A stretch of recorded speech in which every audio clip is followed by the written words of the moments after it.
Oh, he's very cute. Oh my god. I so want to get him closer. I can with my camera. Okay, he's almost I'm really on looking me. forward to seeing this. Yeah, he's almost there. Look. You are. Oh, it is. It is. It is. A net casting spider. Yeah. See if you can zoom in on those eyes. Oh, look at that. You are just a gorgeous face. That is Dinopus subrufa. One of the world experts is Lisa Chamberlain. She comes from Ingi Agnarsson's lab in Vermont, and she was staying with us just a couple of weeks ago, and she's running around Australia looking for these spiders. And she was saying, I haven't even got one yet. I'm going to be in trouble. I've only got 3 weeks in Australia. I haven't even found one. And I said, you should get down to our creek and you'll find one. She looked around and she saw one, and she moved towards it. It had its net out and everything. Oh. And then she disturbed something on the ground nearby, and it ran up the tree to, and she didn't find it. This is probably that very same spider. Well, it uses its large central eyes, which reflect blue, at night. And it's got a net on the edge of its tarsi, which are basically toes. And it holds it between its first forelegs, and when it sees something, it throws it over the prey. And it has to see it really well in order to be able to do that. Its eyesight is so good, it can see the moon.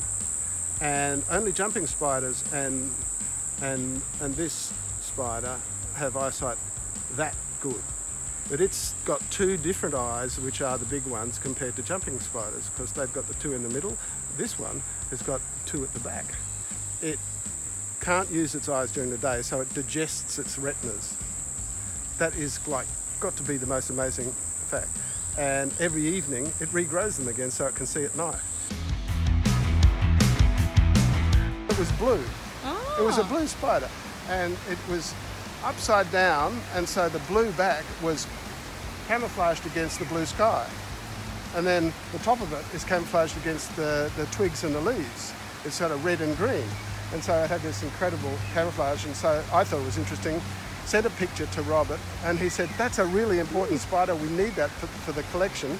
Could you collect it for me? And that's kind of what gave me the feeling of, oh, anyone can do science. So it's just a little light bulb moment, you know. Fantastic. After doing trees, I started seeing all of the bugs. I know that entomologists don't like calling them bugs. Some of them are bugs, some of them are true bugs. Yeah. But let's call them insects, or as I like to call them, 6-legged spiders. 6-legged arachnids. And so, but they're pretty. And you've got the parent bug that cares for its young after they hatch out. And you've got the harlequin bug, which is beautiful blue iridescent colours. And you've got weevils, which are the biggest group in the biggest family. You know, they're in the beetle family. Yes, with long snouts. And with long snouts. I love them. And then I noticed spiders, and while I could get the names of all of these other things, there were spiders that I could just come on every day, and I find every day, and people say, no, we don't know what that one is. And they said they knew about it, kind of generally, but no, that hasn't got a name. No, that hasn't got a name. And it was again and again, and so I said, well, is there any books? You know, I said, surely there must be a good book on spiders that I could look up. And they said, oh, there's been some that were done about 1980, 1970 and 1980. And they're probably around the best that we've got. And I said, well, there needs to be a new one. And they said, well, Rob, Dr. Rob, you should do one. It's incredibly natural. It's connected to really good natural places. Taylor Range over there, then the Onogra Army Reserve, which has never been cleared. Then it goes up to Diagula Range National Park, and then across there is Mount Cootha, and then that goes, and it's integrated and connected all the way through, all around, and this is where all those tongues of native bush come down and meet. And so the waterway creates a wildlife corridor, and you can basically see a representative sample of everything that's in this type of country in southeast Queensland. You can just find it right here in the gap, in the suburbs.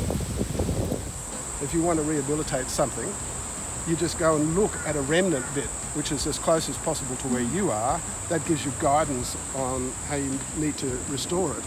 And you get your seed and your cuttings from local provenance. You know, you try to get everything as close as possible so that you're not introducing material from far away.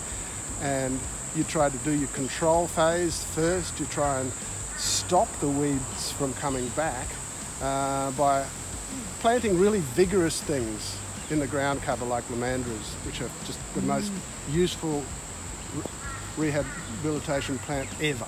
You know, they are the absolute key to your restoration actually surviving and growing.